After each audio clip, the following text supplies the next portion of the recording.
Welcome to Blizzard Fire. We hope this video helps fire up your solution. In this video, I will explain how to make creamy mushroom soup. We will begin by gathering our essential ingredients.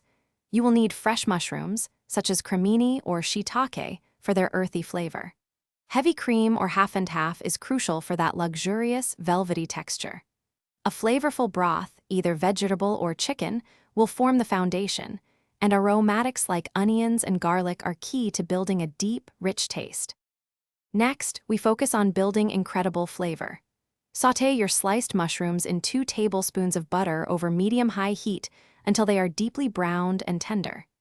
This caramelization process is vital for intensifying their rich, umami taste. Then, add 1 cup of finely diced onions and 2 cloves of minced garlic, cooking them until they are fragrant and softened. Deglaze the pan with about 1/4 cup of dry white wine or broth to capture all those delicious bits.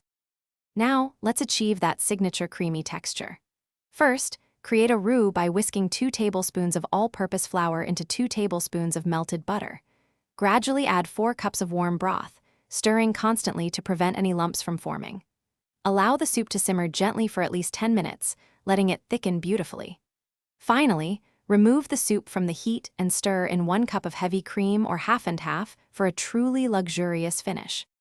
For the perfect finish, season your creamy mushroom soup generously with salt and freshly ground black pepper to taste. A sprinkle of fresh herbs, such as 1 tablespoon of chopped thyme or parsley, will brighten the overall flavor profile. For an extra touch of richness, you can swirl in 1 tablespoon of unsalted butter just before serving. Ladle the hot soup into bowls and serve it immediately with some crusty bread or a handful of crispy croutons. Enjoy! Thanks for watching. If you found this helpful, don't forget to like and subscribe.